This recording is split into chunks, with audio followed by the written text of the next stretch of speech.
Hey, everybody. Okay, so how about this? I haven't eaten since lunch the day before yesterday, and I'm not fasting or anything. I just have been busy working and taking care of the kids and stuff. But I've been dreaming about that meal. I've been thinking about it, and it wasn't anything great in particular. It was just some teriyaki chicken from a restaurant. I mean, it was a really good meal. It was with my family and my kids, my wife and my kids, and but I was wondering why I was thinking about this meal. I was wondering if there was a connection.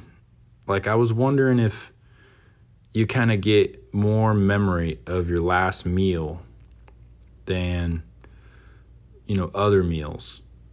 Like I was wondering if when we eat a new meal, it sort of covers up the memory of the meal before that. I was wondering if there was some kind of relationship there. And I think I'm going to try not eating after my wife's next nice home cooked meal.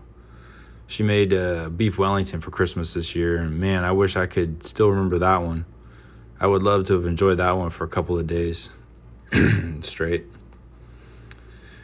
But, anyways, on a different note, I got caught in a thunderstorm the other day, and it got me thinking. First off, I was sitting there, it was late at night, and I was thinking, what would be a good snack to go with this thunderstorm? And the first thing that came to mind was Oreos and milk. And I thought, that's probably right. That's probably a pretty good thunderstorm treat. It doesn't require a lot of attention, but it does require a little bit of patience. Kind of like a thunderstorm, you're not really, staring, you're not really focusing on anything, but you're just kind of looking up, staring at the sky, waiting, and plus thunderstorms usually come at nighttime, and so milk and cookies to me has always kind of been like, just made sense, for a nighttime snack. But I was sitting there thinking about cookies and Oreos, and I haven't really eaten those in a long time. Not since I was remembering when I was little, I loved thunderstorms. I used to stay awake all night out the window, looking out, watching thunderstorms. And man, I just loved watching that lightning go ripping across the sky. I don't know if everybody did. I never really thought about it. I talked to a couple people, and they seemed a little nonplussed about them. So it got me wondering if I didn't have a strange philosophy of thunderstorms. And I got to thinking about it. And I remember that when I was little, I used to sit there and I would try to use reverse psychology to get God to shoot more thunderbolts across the sky. I would look up and I'd say, well, I guess we're done. I guess, and I'd be like, well, I guess I'm just gonna go to bed now, and I guess there's no more reason to sit here at the window and look up. I guess I'll just go turn in. And, I'd close my eyes and be like, I'm not watching, and then peek, look. I don't know how I developed this. It was probably because when I was a kid, every time I'd go, my mom would go brush your teeth, and then I'd go into the bathroom, and then, you can tell that the lightning shooting, you see it in the windows. You're like, damn it, I missed it, Mom.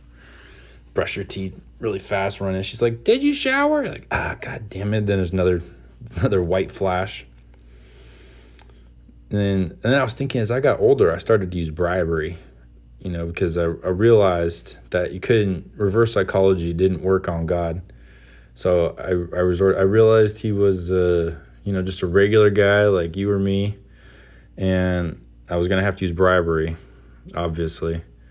And I would say, okay, God, if you shoot some more lightning bolts across this sky, I'll be nice to my brother.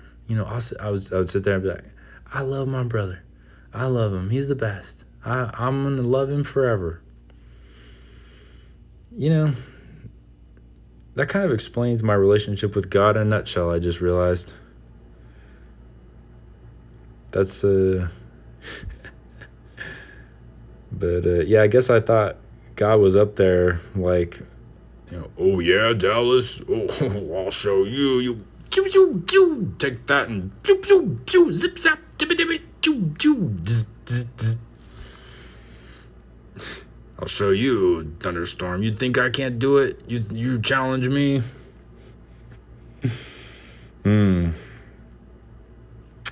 But yeah, so the real thing I was thinking about.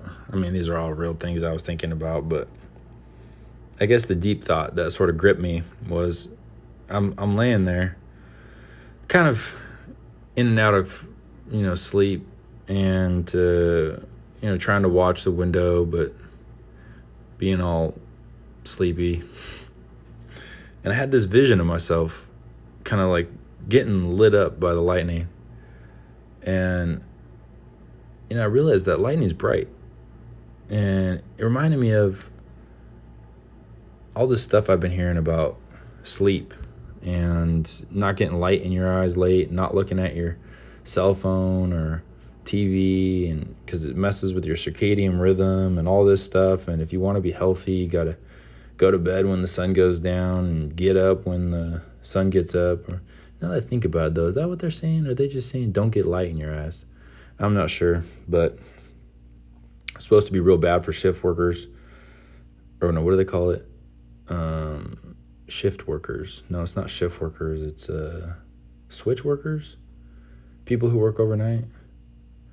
I'm kind of one of those. I work till 11:30 p.m. So I'm worried about it.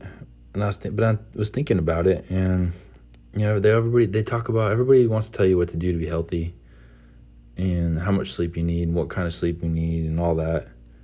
But what about lightning? What about on nights where there's lightning? Lightning we have this conception. People have this conception of nature being kind of peaceful and serene and dark and quiet, and there's just all the skunks and what are owls and mices, and is it mices or mouses? What do you call animals that come out at night?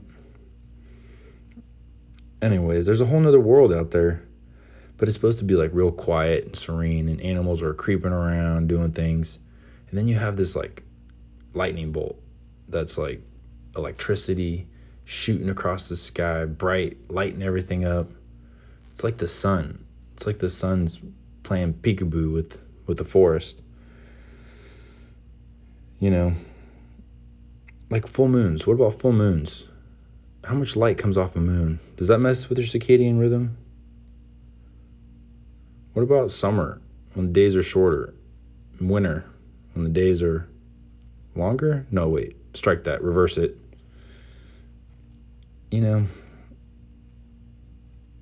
I don't think that these scientists and gurus are wrong. I think for the most part, we need to pay attention to our biology. But I think there's another part of us that, that's what I was thinking about. I was trying to think about what that other part of us responds to. It's not statistics, it's not studies, it's not science. There's something else. There's another part of us that, we're diurnal animals, right? Oh, sure, I can think of diurnal, but I can't remember that other word. But we're supposed to be awake during the day, but we can go and be awake at night. What is that? Well, anyways, subscribe if you haven't. I'll catch you guys tomorrow.